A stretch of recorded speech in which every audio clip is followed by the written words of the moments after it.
Peter, I need to tell you something, my wife Camila whispered on the phone, her voice shaking in a way I had never heard before. I'm pregnant with Ricardo's baby.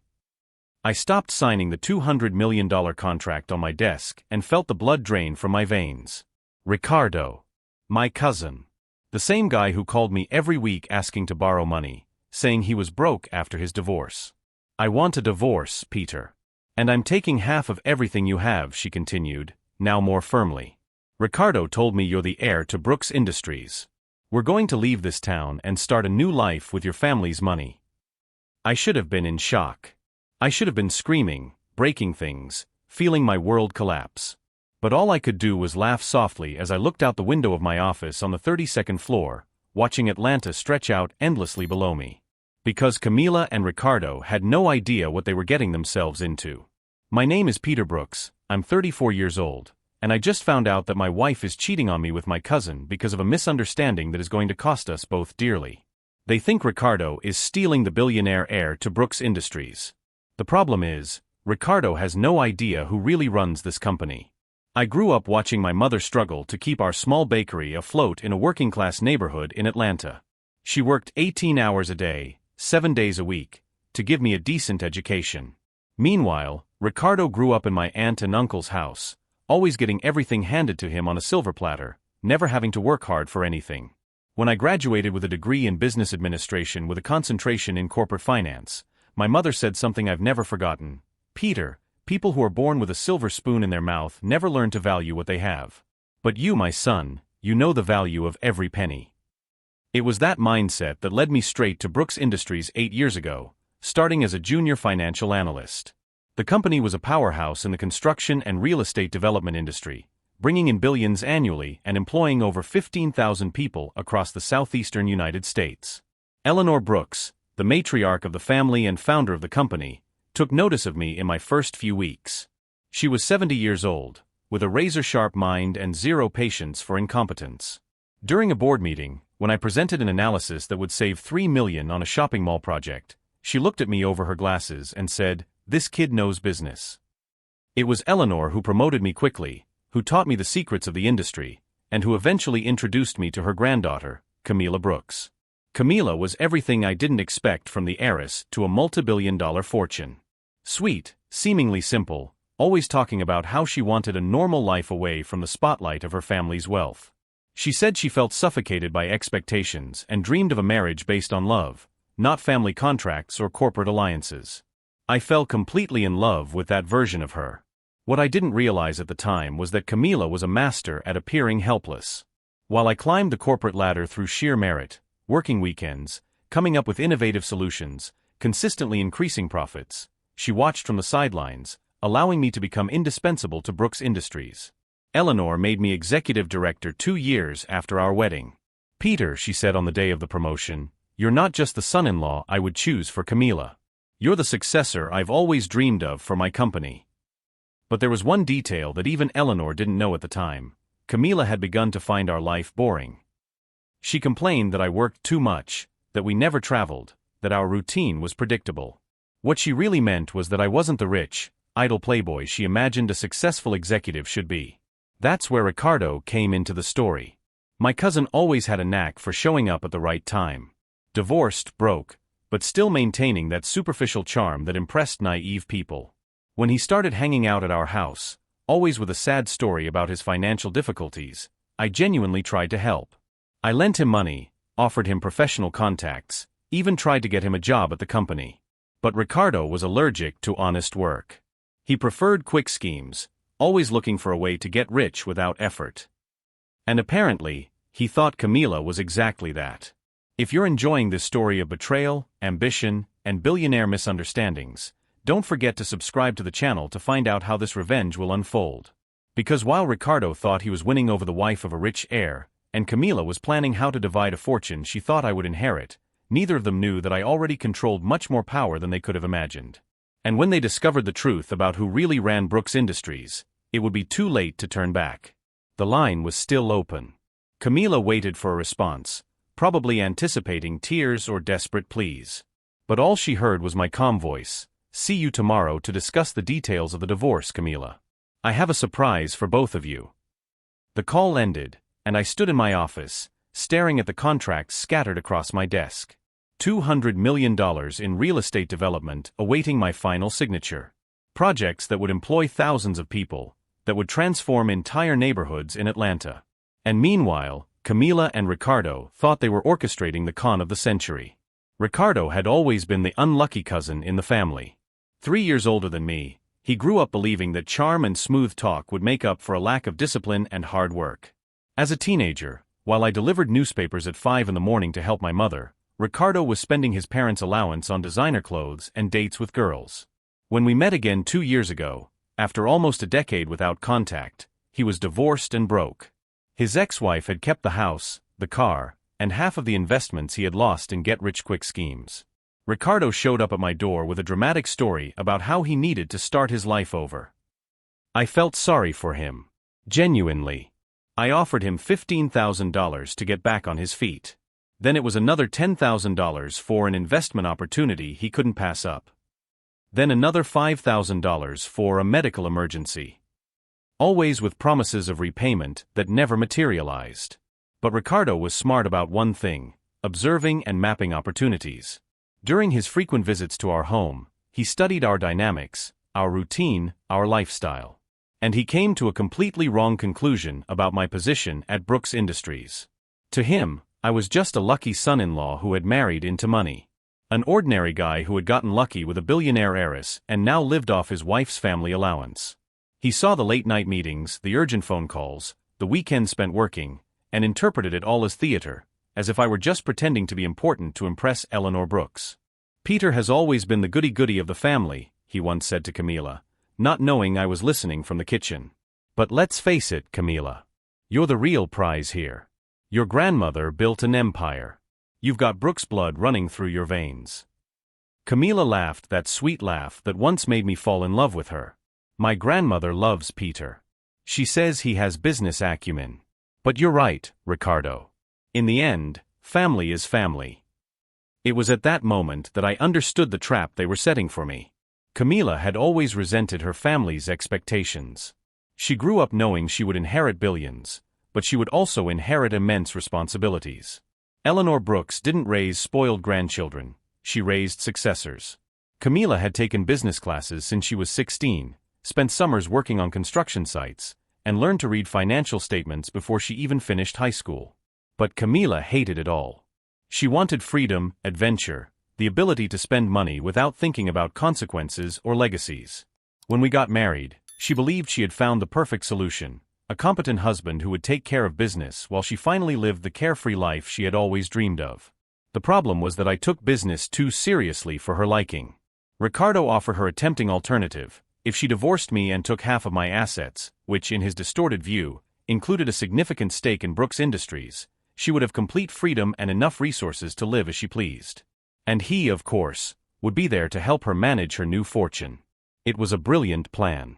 Except for one crucial detail that neither of them knew about. Eleanor Brooks didn't leave the company to Camila. She left it to me. Not officially, not on paper, not yet. But in practical terms, I had controlled every major decision at Brooks Industries for 2 years. Eleanor remained honorary president, but I signed the contracts, I approved the budgets, I ran the board meetings. Camila knew I worked at the family business, but she never took an interest in the specifics of my job. To her, I was an executive, a vague position that could mean anything from administrative manager to vice president. She never asked about hierarchies, responsibilities, or corporate structure. And Ricardo? He was so focused on what he believed was my dependence on Camila's wealth that he never questioned why I worked 70 hours a week or why Eleanor sought me out personally to discuss expansion strategies. In their eyes, I was a trophy husband who pretended to work hard to keep up appearances. The irony was delicious. While they planned to steal a fortune they believed I had inherited through marriage, the truth was that I had built my position through pure merit, sweat, and consistent results. Eleanor Brooks didn't choose me as her successor because I was her son-in-law. She chose me because I turned a family business into a modern corporation, because I increased profits by 40% in 5 years, because I managed to expand operations to 6 different states. But Ricardo and Camila knew none of that. To them, I was just the obstacle between Camila and her rightful inheritance. An obstacle that could be removed with a combination of romantic betrayal and strategic legal proceedings. Camila called again 2 hours later.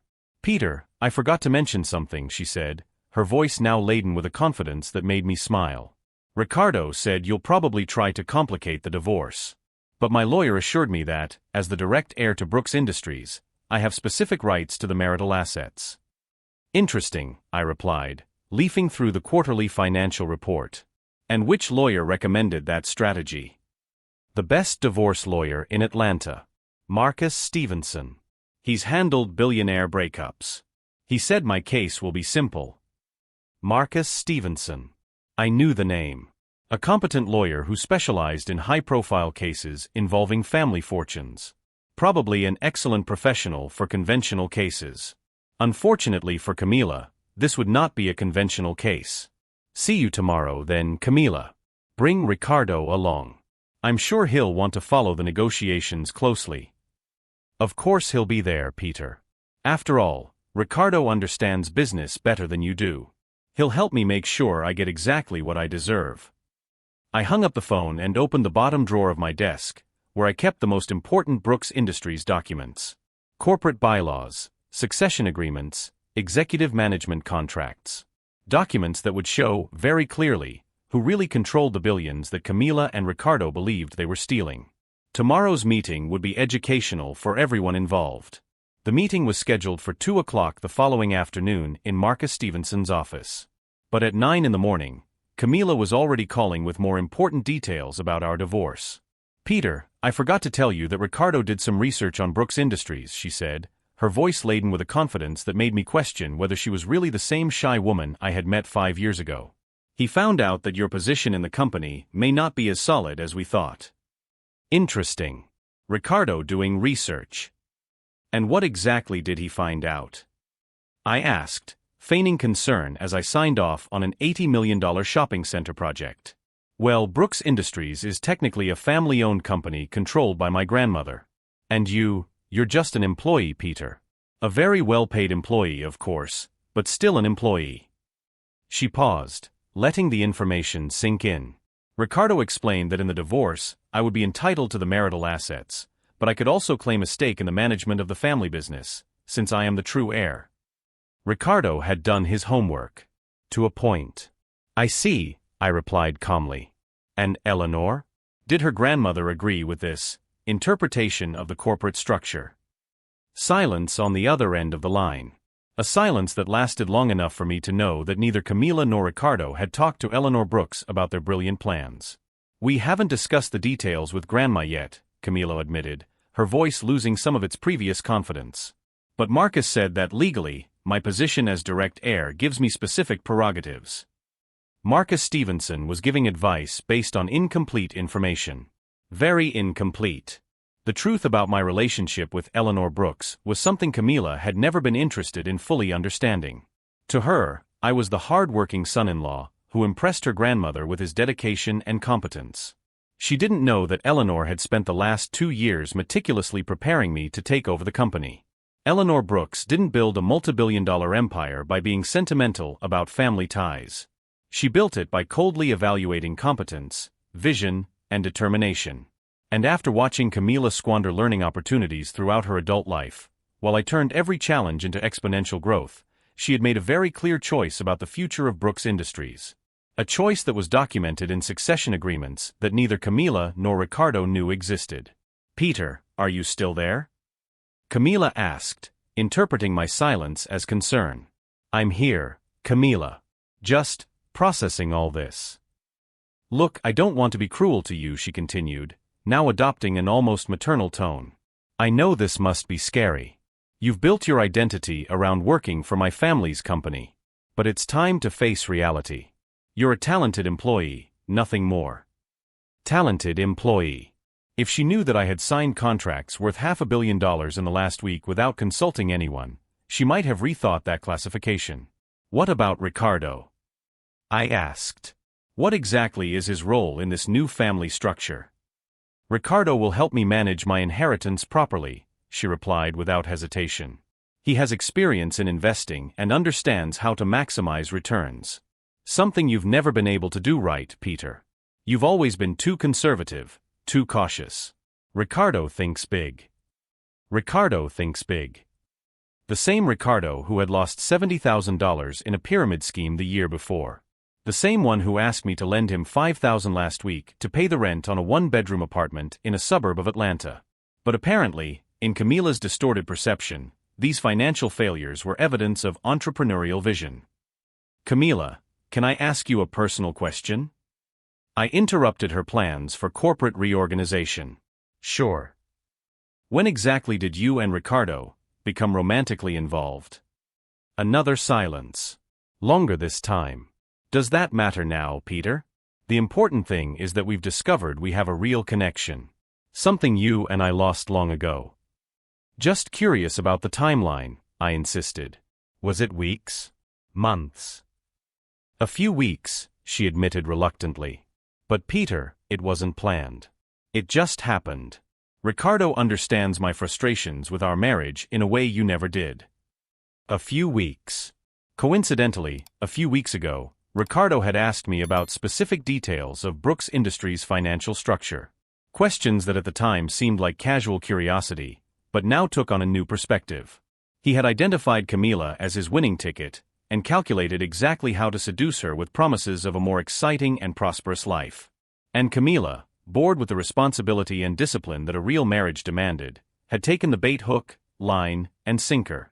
See you at 2 then, I concluded. I'm sure it will be an enlightening conversation for all. I hung up and immediately dialed a number I should have called long ago. Eleanor? It's Peter. We need to talk urgently. Eleanor Brooks answered on the second ring, her voice as clear and authoritative as ever at 72. Peter, dear. What interesting timing. I just received a very peculiar call from Marcus Stevenson's office. My stomach tightened. About what? Apparently, my granddaughter is questioning the management structure of our company. The lawyer wanted to confirm details about corporate hierarchy and succession rights. Eleanor paused, and I could almost visualize the predatory smile crossing her face. I thought you should know before you make any decisions about how to respond to his questions. Eleanor already knew. Of course she knew. At 72, after 5 decades of building a corporate empire, she hadn't survived by being naive about family betrayals or internal threats. What did you tell him? I asked. I said that all information about corporate structure is confidential and that any official inquiries should go through our legal department. But Peter, his voice took on a more serious tone. I need you to understand something very clearly. Camila is my granddaughter, and I love her. But she has never shown any real interest in the business. Never. When I tried to teach her about financial management, she yawned. When I offered her summer internships on construction sites, she made up excuses to travel with friends. Eleanor, Let me finish, she interrupted firmly. You, on the other hand, have transformed our company. You've increased profits, expanded operations, modernized processes. You're not just my son-in-law, Peter. You're my chosen successor. And that's documented legally in a way that neither Camila nor her lawyer seem to understand. The conversation lasted 40 minutes. When I hung up, I had a complete understanding of exactly how devastating the surprise awaiting Camila and Ricardo at tomorrow's meeting would be. They were planning to steal an inheritance. But the inheritance they wanted to steal had already been legally transferred to me 8 months ago, when Eleanor made my position as executive chairman with full succession powers official. Camila was trying to claim control over a company I already fully controlled. Ricardo was counting on stock dividends that Camila didn't own. And Marcus Stevenson was building a legal case based on fundamentally incorrect assumptions about corporate structure. The irony was delicious. While Camila complained that I never understood her frustrations with family responsibilities, she had voluntarily abdicated the only real rights she had in Brooks Industries. Over the past 2 years, Eleanor had offered Camila multiple opportunities to become genuinely involved in the business. Management courses, board meetings, development projects. Each offer was declined with excuses about having other priorities, or not wanting to mix family with work. Eleanor had interpreted these refusals exactly as they were meant to be interpreted, as a voluntary renunciation of her inheritance rights. And now, ironically, Camila wanted to claim an inheritance she had consciously rejected in order to finance a new life with a man who was manipulating her for purely financial reasons. The phone rang again. Ricardo this time. "Peter, man, I know this is kind of weird, but I wanted you to know that I don't have anything personal against you," he said, his voice laden with that false sincerity I had learned to recognize over the years. "It's just that, well, Camila and I have connected in a special way. And honestly, I think we'll all come out ahead with this change." "What do you mean, Ricardo?" "Look, you're a smart guy. You know you have no future trying to compete with the Brooks family for control of the company. But think about it, with the divorce settlement, you'll receive a substantial amount of money to start your own life. Total freedom, man. No family pressures, no impossible expectations." He really believed he was offering me a favor. "And you, Ricardo? What's your plan after Camila takes control of her inheritance?" "We're going to travel first. Camila has always wanted to see Europe, maybe buy a house in Tuscany. After that, I'm going to help her modernize the family's investments. Brooks Industries has potential, but it's being run too conservatively. It needs a more aggressive, more innovative vision." A more aggressive vision. Ricardo wanted to modernize a company that had increased profits by 40% in the last 5 years. "It sounds like you've planned everything very well," I commented. "That's right, Peter. And man, I know it may seem painful now, but in the future you'll thank me. Camila was never really happy being the wife of an employee. She needs someone who is on the same social level as her." Same social level. Ricardo, who lived with his mother and drove a 15-year-old car, believed he was on the same social level as a multi-billionaire heiress. The conversation ended with Ricardo wishing me good luck in the new phase of my life, and assuring me that he would take good care of Camila. When I hung up, I realized I was smiling for the first time in days. Because tomorrow, at 2 in the afternoon, in Marcus Stevenson's conference room, Camila and Ricardo would find out exactly what happens when you try to steal something that was never yours to begin with. And I would be there to watch every second of that devastating revelation. While Ricardo counseled me on my future as a divorced man, I was already 3 steps ahead, meticulously organizing every document that would make tomorrow's meeting unforgettable for everyone involved. The first call was to Janet Morrison, our general counsel for 15 years and one of the most respected corporate lawyers in Atlanta. Janet knew every comma of the Brooks Industries bylaws and had been instrumental in drafting the succession agreements Eleanor had signed 8 months ago. "Peter, I just got an interesting call from Marcus Stevenson's office," Janet said, her voice laden with professional amusement. "Apparently, he's under the impression that Camila has direct succession rights to our company. What information should I give him?" "Absolutely none at this point," I replied, reviewing the schedule I had prepared for the next day. "But put together a complete file with all the executive management transfer documents. I want Marcus to understand exactly how our corporate structure works." Janet chuckled softly. "It will be my pleasure to clear up some misunderstandings about corporate hierarchy." The second call was to Michael Chun, our chief accountant, who managed not only Brooks Industries' finances but also my personal investments and marital assets. "Michael, I need a complete analysis of my and Camila's marital assets for a divorce meeting tomorrow," I explained. "And I want it to be absolutely accurate about the origin of each asset." Interesting timing, Peter. I received a similar request from Camila's lawyer 2 hours ago, but with some rather optimistic assumptions about the structure of your financial rights. Michael had been my personal accountant since before the wedding. He knew exactly where every penny had been earned, invested, and accumulated during our 5 years together. Most importantly, he knew that my position at Brooks Industries was not the result of family generosity, but of specific contracts based on performance and results. "Prepare 2 versions of the report," I instructed.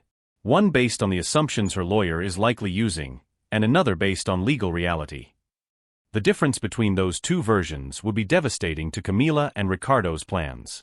Camila had always assumed that my income came from a kind of family salary, a disguised allowance that Eleanor paid to keep her son-in-law working at the company. She didn't know that my compensation package included profit sharing, performance bonuses based on company growth, and stock options that I had strategically exercised over the years. During our marriage, I had meticulously reinvested every bonus into separate investment funds, commercial properties, and shares in other companies. Not because I didn't trust Camila, but because growing up watching my mother struggle financially taught me never to depend on a single source of income. While Camila spent freely on clothes, travel, and experiences, believing that our prosperity was inexhaustible because of her family inheritance, I quietly built an investment portfolio that would make us independent even without Brooks Industries. Ironically, the woman who was trying to steal my dependence on her family fortune had no idea that I already had enough assets to retire comfortably at 40. The third and most important call was to Eleanor. "Peter dear, I've been thinking about our conversation earlier today," she said before I could even speak. "I've decided it's time to make your position completely official. I don't want there to be any doubt about who runs Brooks Industries." "Eleanor, you don't have to." "I do," she interrupted with a firmness that had made her legendary in the corporate world. "Camila is my granddaughter and always will be. But she has made very clear choices about what she values in life. And running a business empire is definitely not on that list." Eleanor had spent 70 years observing people. She recognized ambition, dedication, and long-term vision as easily as she identified laziness, entitlement, and irresponsibility. During 5 years of marriage, she had watched Camila systematically squander every opportunity to become truly involved in the family business. "Tomorrow, during this divorce meeting, I want Marcus Stevenson and everyone involved to understand one thing very clearly," Eleanor continued. "You are not an employee who can be easily replaced. You are the future of Brooks Industries, chosen on merit, not by kinship." After the calls, I spent the next 4 hours organizing documents in perfect chronological order. Employment contracts, performance reviews, performance-based pay raise records, executive responsibility transfer documents, and finally, the succession agreements Eleanor had signed, making me not only CEO, but the legal heir to 70% of the company. Camila didn't know these documents existed. During the last 8 months, when Eleanor began the formal transfer process, Camila was more interested in planning trips to the Caribbean and renovating our master bedroom. Whenever Eleanor tried to include her in discussions about the corporate future, Camila politely declined, saying she trusted Grandma's judgment completely. That trust was about to be tested in a very specific way. At 9 o'clock that night, when I finally got everything organized for tomorrow, Camila called me again. "Peter, I hope you're not planning on making things difficult tomorrow," she said, her voice taking on an almost motherly tone. "Marcus made it very clear that legally, you don't have many options. It's best to accept the terms we're offering and move on with dignity." If you're following this story of family betrayal and discovering how a seemingly perfect plan can have devastating flaws, be sure to subscribe to the channel to see how this calculated revenge unfolds. "What kind of terms do you have in mind?" I asked, feigning resignation. "Well, Ricardo has calculated that, considering your position in the company and our years of marriage, a fair split would be for you to get 20% of the marital assets. Obviously, the rights to the company remain with me, as I am the direct heir." 20%. Ricardo had calculated that I deserved 20% of the assets I had accumulated through work he believed to be fictitious. "What about the house?" I asked, referring to our home in an upscale neighborhood that I had purchased outright with my performance bonuses. "The house obviously stays with me, Peter. It's part of the Brooks family estate now. But don't worry," Marcus said, "you'll probably be able to rent a decent apartment with your share of the split." The house I had bought with money I had earned would be generously granted to the woman who had been cheating on me with my cousin, as part of the Brooks family estate. "What about my position at the company?" I insisted. "Peter, be realistic. With the divorce, you obviously can't continue working for your ex-wife's family. It would be awkward for everyone. Ricardo has already talked to some of his contacts about possible opportunities for you at other companies. Nothing at the level you're used to, of course, but..." Ricardo had talked to contacts about getting me jobs. The same Ricardo who had asked me to lend him $5,000 the week before was now planning my professional relocation. "That's very generous of him," I said dryly. "Ricardo really wants this transition to be smooth for everyone, Peter. He has nothing personal against you. It's just that, well, sometimes people from different backgrounds just aren't compatible in the long run." Different backgrounds. Camila was suggesting that our separation was the result of socio-economic differences, when in reality, I had built more independent wealth in the last 5 years than Ricardo had accumulated in his entire adult life. "See you tomorrow, then," I concluded. "I'm sure it will be an enlightening conversation." I hung up and reviewed my preparation one last time. Folder number 1, Brooks Industries corporate structure documents showing my actual position as Chief Executive Officer. Folder number 2, succession agreements legalizing my authority over 70% of the operations. Folder number 3, complete financial records proving that all of our marital assets had been acquired with my personal income. And file number 4, a complete dossier on Ricardo's true finances, including unpaid debts, pending lawsuits, and the real reason he had divorced his ex-wife. Because while Ricardo had researched my tenuous position at Brooks Industries, I had thoroughly investigated the background of the man who planned to manage Camila's inheritance. The findings would be eye-opening for everyone at tomorrow's meeting. At 2 o'clock in the afternoon, Marcus Stevenson would discover that he was representing a woman who did not have the rights she believed she had, in an attempt to take control of a company that already legally belonged to the man she was trying to divorce. And Camila would discover that the business expert she had chosen to replace her incompetent husband was, in fact, a chronic financial failure whose only strategy for getting rich was to seduce women he believed had family fortunes. Tomorrow's meeting would not be a divorce settlement. It would be a comprehensive education on the consequences of underestimating people based on prejudice and incomplete information. Marcus Stevenson's conference room had a panoramic view of Atlanta, but at that moment, all attention was focused on the central table where our marital charade would be officially dissected. Camila entered radiant, wearing a designer suit she had never worn during our marriage. Ricardo followed her, exuding a confidence that made me question whether he truly believed his own fantasies about business expertise. Marcus began with standard legal formalities, but Ricardo interrupted him before the first page was even turned. "Before we begin, I need to make one thing clear," Ricardo announced, adjusting his tie as if he were about to close a billion-dollar deal. "Camila is the rightful heir to Brooks Industries. Any attempt to complicate that reality will be aggressively contested." Marcus blinked, clearly surprised by the interruption. "Mr. Ricardo, I appreciate your concern, but perhaps we should follow established procedures?" "No," Camila said, her voice taking on a tone I had never heard before. "Ricardo is right. Peter, you work for my family. It's time to stop pretending you have any real power in this situation." I kept my expression neutral as I opened my briefcase. "Interesting perspective, Camila. Marcus, before we proceed with the division of assets, I would like you to examine some documents regarding corporate structure." "This is a waste of time," Ricardo interrupted again. "The structure is simple. Eleanor Brooks is the matriarch, Camila is the heir, Peter is a well-paid employee. End of discussion."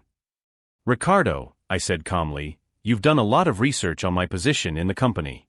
But you seem to have missed some important details." I slid the first document across the table. It was the executive presidency contract with succession powers, signed by Eleanor 8 months ago. Marcus read it silently, his eyebrows rising progressively. "Mr. Peter, this document indicates that you have complete operational authority over 70% of Brooks Industries." Ricardo's smile faltered. "That's impossible. Camila told me that." "Camila told you what she believed to be true," I replied, sliding the second document across the table. "But Camila has never been interested in the administrative details of the company. This is a record of every board meeting over the last 2 years. Count how many times she attended." Camila took the document, her eyes darting across the pages. Her expression gradually changed from confidence to confusion. I was busy with other things," she murmured. "Busy systematically refusing every opportunity to become involved in the business," I continued. "Eleanor offered you training in financial management. You declined. She suggested you shadow strategic meetings. You chose to travel to the Caribbean instead." Ricardo leaned forward, trying to regain control. "Even so, Camila has family rights that trump any employment contract." I smiled for the first time since the meeting began. "Marcus, the next document clarifies exactly what rights Camila currently has at Brooks Industries." The lawyer read the third document, and this time his expression became genuinely surprised. Apparently, Ms. Camila signed a formal waiver of inheritance rights in exchange for a personal trust fund 18 months ago. "I never signed that." Camila exploded. "You did sign it," I corrected gently. "Remember the boring paperwork Eleanor asked you to sign before that trip to Paris? You said you trusted your grandmother's judgment and signed without reading it." The silence in the room was deafening. Camila stared at the document as if she could make it disappear through sheer force of will. Ricardo finally understood the magnitude of the mistake they had made. Wait, are you saying that Peter really controls the company? Not just controls, Marcus muttered, still reading. According to these documents, he is effectively the majority owner through management contracts with progressive purchase options.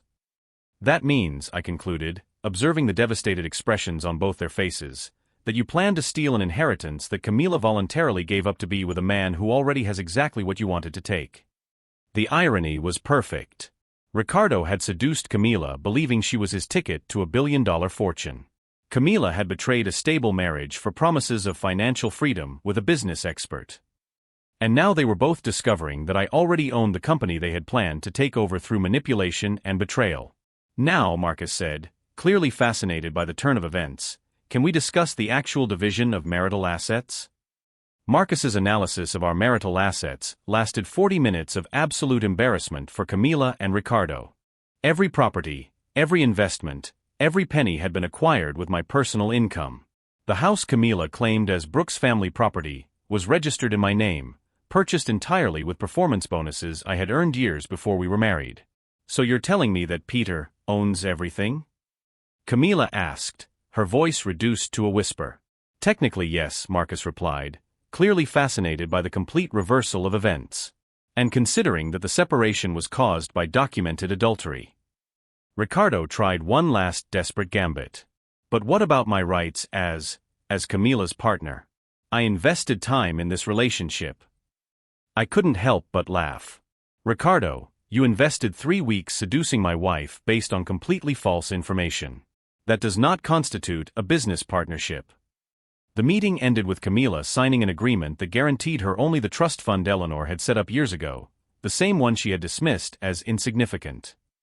$50,000 a year. Enough for a comfortable life, but a far cry from the millions she had planned to steal. Ricardo left the room without saying a word, finally understanding that he had wasted months manipulating the wrong woman.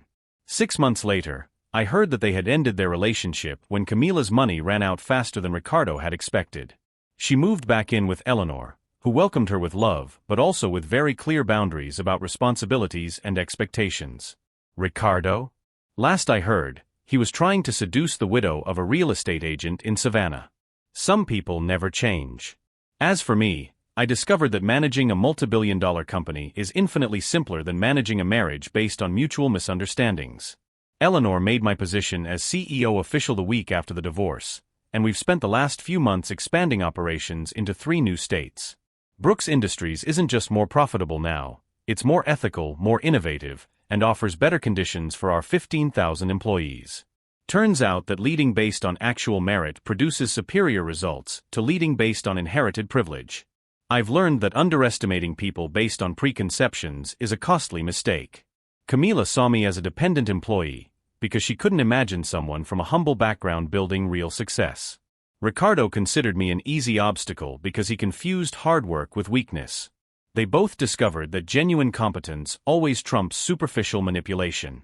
Eleanor said something to me last week that perfectly sums up this whole experience. Peter, people who are born with everything rarely learn to value anything. But people who build everything learn to protect what matters. If this story about misguided ambition and poetic justice resonated with you, don't forget to subscribe to the channel for more stories about how the truth always finds a way to emerge. Because while Camila and Ricardo were planning to steal an inheritance that never existed, I was busy building a legacy based on real merit. And in the end, I discovered that the best revenge isn't destroying your enemies, but simply continuing to succeed while they destroy themselves.